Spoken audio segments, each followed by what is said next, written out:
My name is Eric Smith, and this is an excerpt from my autobiographical series, My Life in Not So Much a Nutshell, but more of a Melon Rind. This is from the second of those 4 books. In February of 2015, my dad got admitted to the hospital. My mother called me from the intensive care unit. John and I drove over immediately. When we walked into the room, my Aunt Virginia and Uncle Don were standing at the foot of my dad's bed. I gave my dad and aunt hugs as the doctor walked in. The doctor explained to the collected crowd that the cancer was in the advanced stages, and in short, my dad was at the end of his life. He said that they could make him comfortable, but couldn't really do anything else. When he left, I knew that I had to call my brother. I went to walk out the door, but Aunt Virginia said that they were heading out as well, so I agreed to walk them to the parking garage. She and Uncle Don promised my dad that they were going to return to see him the next day, and walked out into the hall. I told my dad that I would be right back. I couldn't leave him just then, with the knowledge that we just got. With tears in his eyes, he looked at me and said, "Don't tell your mother just yet. She'll tell me to hurry up and die already." Speechless, I looked over at John, who had his mouth open in awe at what my 63-year-old dad had just said. I hugged my dad and promised that I'd be back after I called Mike. He smiled and said okay. My aunt put on a brave face, but I could tell that she was upset that her little brother was dying. The 4 of us stood in the parking garage and talked while I called Mike. "He's dying. That's what the doctor said," I told Mike.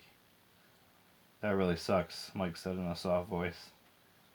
"I know, but he won't be suffering much longer at least." "Yeah, true," Mike responded. "Nikki and I will be down in a little while." After my aunt and uncle left, John and I sat down in his car to smoke a cigarette.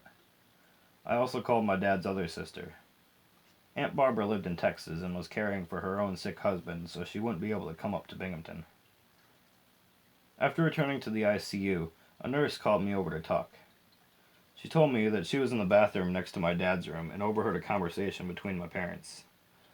She was seriously concerned that my mother was physically abusing my dad. Apparently, my dad had told her what the doctor had said. Now, though, my mind was reeling. My dad was dying.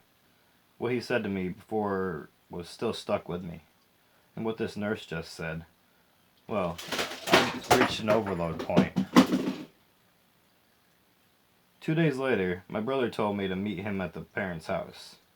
He had gone to see my dad at the hospital, and now he wanted to introduce him to his newborn grandson. My dad hadn't met little Anthony yet, who had been born on Halloween. We walked in, and my dad sounded happy to see us, but informed us that his sight was gone. This happened this morning, and it was a sign that he didn't have much longer. Nikki said, "Papa Mike, this is Anthony. He's your first grandson," and placed the baby carrier next to his face.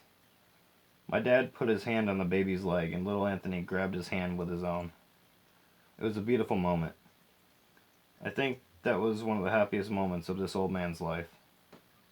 The next day, my phone rang with my parents' ringtone. I was asleep and didn't get to it in time. A few minutes later, Aunt Barbara called. John said, "Sweetie, your aunt is calling, and your parents just called. Wake up." I woke and grabbed my phone. "Hello?" "Hi, Eric." She sounded upset. "Are you awake enough right now?" "Yeah."